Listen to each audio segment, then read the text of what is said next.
नमस्कार दोस्तों, मेरा नाम है अनिल सिंह राजपूत। आप देख रहे हैं Manish sir maths YouTube channel. जैसा कि आपको पता है कि हमारे इस यूट्यूब चैनल पर ग्रुप डी मैथ्स का कंप्लीट सिलेबस आपको करवाया जा रहा है। तो इस कंप्लीट सीरीज के क्रम में आज का हमारा टॉपिक है कंपाउंड इंटरेस्ट चक्रवृद्धि ब्याज। उस पर हम लोग क्वेश्चन करने वाले हैं।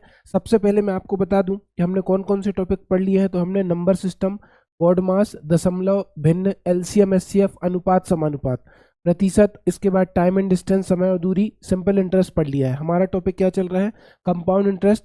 तो चलिए गाइस, मैं आपको वहां पर ले चलता हूं जहां से हमें क्लास स्टार्ट करनी है। जय महाकाल। तो जो क्वेश्चन हमें करने हैं वो क्वेश्चन आपके सामने ये रहा, क्वेश्चन नंबर 40 है ना। यहाँ से हमें क्लास करनी है।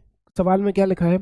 यदि ब्याज वार्षिक रूप से चक्रवृद्धि होता है तो 10% वार्षिक चक्रवृद्धि होता है तो 10% वार्षिक चक्रवृद्धि ब्याज की दर से 10,000 रुपये की धनराशि कितने वर्षों में 13,310 रुपये हो जाएगी? ऑप्शन है 2 रुपये, 3 रुपये, ऑप्शन है 2 वर्ष, 3 वर्ष, 5 वर्ष और 4 वर्ष, है ना। तो इनने सवाल में कहा कि सर ब्याज की दर 10% है। 10% की जो भिन्न बनती है वो कितनी बनती है? 1/10, 1/10।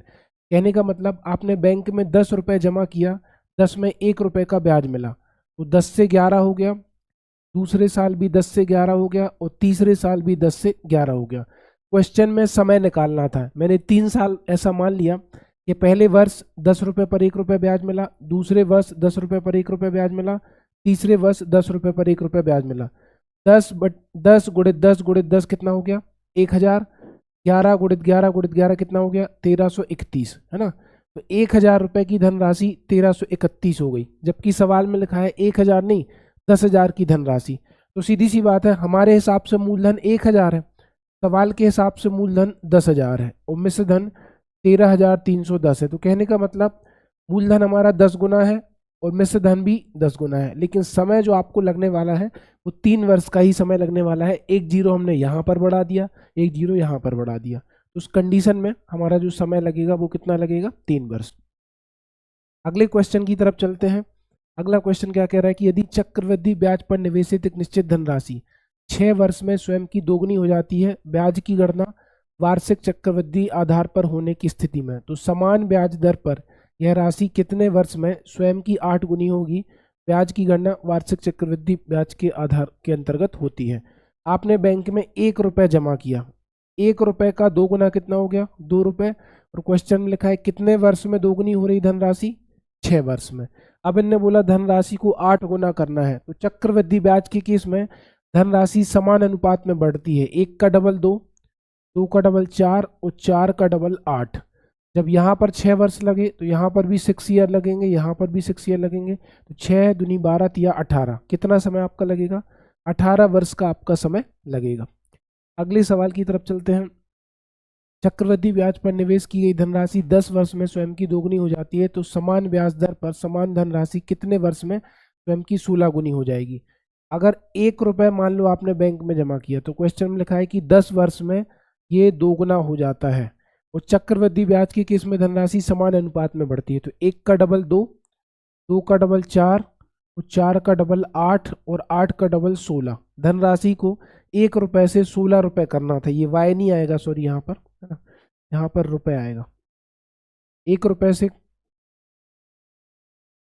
ना, 1 रुपये से धनराशि कितनी हुई? पहले हुई 2 रुपये, 2 का डबल कितना होगा? 4 रुपये, 4 का डबल कितना होगा? 8 रुपये, 8 का डबल कितना होगा? 16 रुपये। धनराशि कितने गुना हो गई? 16 गुना हो गई। तो 1 रुपये से 2 रुपये होने में 10 वर्ष लगे, 10 वर्ष यहाँ लगेंगे, 10 वर्ष यहाँ लगेंगे, 10 वर्ष यहाँ लगेंगे, 10, 20, 30, 40, टोटल टाइम कितना लगा? 40 वर्ष इस क्वेश्चन का आंसर है। अगले सवाल की तरफ चलते हैं। कितने समय में 1000 की धनराशि 10% वार्षिक चक्रवृद्धि ब्याज की दर से 1331 रुपये हो जाएगी? अभी करवाया था। क्वेश्चन का आंसर कितना आएगा? 3 साल। 3 साल में ये क्वेश्चन कई बार एग्जाम में आता है, आपको इसको याद रखना है। चक्रवृद्धि ब्याज पर एक राशि 5 वर्ष में स्वयं की दोगुनी हो जाती है, कितने वर्षों में स्वयं की 16 गुनी हो जाएगी? 1 रुपये से 2 रुपये होने में कितना समय लग रहा है? 5 ईयर का, 5 वर्षों का। धनराशि चक्रवृद्धि ब्याज के केस में समान अनुपात में बढ़ती है। 1 का डबल 2, 2 का डबल 4, 4 का डबल 8, 8 का डबल 16। 5 वर्ष यहाँ लगे, 5 वर्ष यहाँ भी लगेंगे, 5 वर्ष यहाँ भी लगेंगे, 5 वर्ष यहाँ भी मिलेंगे, है ना। चक्रवृद्धि ब्याज की खासियत क्या है 1 रुपये से 2 रुपये होने में 1 रुपये ब्याज मिला, फिर 2 रुपये मिला, फिर 4 रुपये मिला, फिर 8 रुपये मिला। ब्याज भी बढ़ता जाएगा। 5, 10, 15, 20, कितना आंसर आएगा? 20 वर्सेस क्वेश्चन का आंसर। अगला सवाल, 10% वार्षिक चक्रवृद्धि ब्याज की दर पर 3200 रुपये की धनराशि कितने समय में बढ़कर 3362 हो जाएगी, जबकि ब्याज की गणना त्रैमासिक चक्रवृद्धि आधार पर की जाती है। त्रैमासिक यानी कि तिमाही, है ना, तिमाही। तिमाही मतलब कितने महीने हो गए? 3 माह, 3 माह हो गए, है ना। और 3 माह को अगर 12 महीने बनाना हो तो 3 को 12, 4 का गुणा करते हैं। दर 10% वार्षिक है, तो तिमाही के केस में 10 में आपको 4 का भाग देना पड़ेगा, तो 10/4, तो 2.5% ब्याज की दर कितनी आ गई? तिमाही। ठीक है, तो 3200 रुपये की धनराशि है। तब आप ध्यान से देखना, 3200 हो गया आपका मूलधन, ये हो गया आपका पहला वर्ष, और ये हो गया आपका दूसरा वर्ष। तो 3200 का 2.5% निकालो। 3200 का कितने परसेंट निकालना है? 2.5%। तो 3200 का 2.5% हो गया आपका 32 दूनी 64 और आधा 80। 80 रुपये यहाँ ब्याज मिला, 80 रुपये यहाँ ब्याज मिला। और 80 का 2.5% निकालोगे तो 80 का 2.5% कितना होगा? 2। 80, 80, 60 और 2 162, क्योंकि दूसरे वर्ष के पहले एक ब्याज मिला है, ब्याज पर फिर ब्याज मिलेगा, तो 80, 80, 60 और 2 162, 162 रुपये ब्याज मिला। 3200 में 162 जोड़ेंगे तो कितना आ जाएगा? 33 वर्ष। यानी कि जो समय आएगा वो कितना आएगा? 2 वर्ष तिमाही। ठीक है, 2 वर्ष तिमाही। अगले क्वेश्चन की तरफ चलते हैं। 1000 की धनराशि 10% वार्षिक चक्रवृद्धि ब्याज की दर से कितने समय में 1331 हो जाएगी? वही सवाल, इसका आंसर भी कितना है? 3 वर्ष। मैं आपको कई बार ये क्वेश्चन करा चुका हूँ। यदि 20,000 की धनराशि 8% वार्षिक दर से एक निश्चित अवधि में प्राप्त चक्रवृद्धि ब्याज 3328 है, तो वर्षों में अवधि ज्ञात करो। मूलधन आपका 20,000 है। मूलधन कितना है? 20,000। 20,000 का 8% आप कैलकुलेट करो, तो 8 दूनी 16, 20 अट्ठे 160, 1600 रुपये पहले वर्ष बना। दूसरे वर्ष भी यहाँ पर ब्याज कितना बना? 1600 रुपये। ब्याज कितना चाहिए? 3328 रुपये। अब 1600 का 8% निकालोगे तो 16 अट्ठे 128, 128 रुपये ब्याज और मिला। पहले साल केवल 1600 रुपये ब्याज मिला, दूसरे साल 1600 और 128 1728 मिला। टोटल आप इनको जोड़ोगे तो टोटल ब्याज कितना बनेगा? 3328 रुपये, है ना। अगला सवाल आपके सामने, एक धनराशि चक्रवृद्धि ब्याज पर 15 वर्षों में दोगुनी हो जाती है, कितने वर्षों में 8 गुनी होगी? तो आप ये बताओ, 1 रुपये से 2 रुपये होने में कितने वर्ष लगे? 15 वर्ष। फिर धनराशि 2 रुपये से 4 रुपये होगी, फिर धनराशि 4 रुपये से 8 रुपये होगी। तो 15 वर्ष यहाँ लगे, 15 वर्ष यहाँ लगे, 15 वर्ष यहाँ लगे, 15 एकम 15, 15 दूनी 30, 15 थी 45, 45 वर्सेस क्वेश्चन का आंसर है।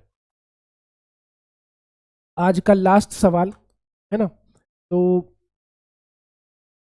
आई होप आपको आज की क्लास बढ़िया लगी होगी। अगर आपको आज की क्लास बढ़िया लगी, है ना, अगर आपको आज की क्लास बढ़िया लगी तो आपको क्या करना है? इस Manish Singh Rajput official Telegram channel को ज्वाइन करना है, जिस पर आपको पीडीएफ मिल जाएगी।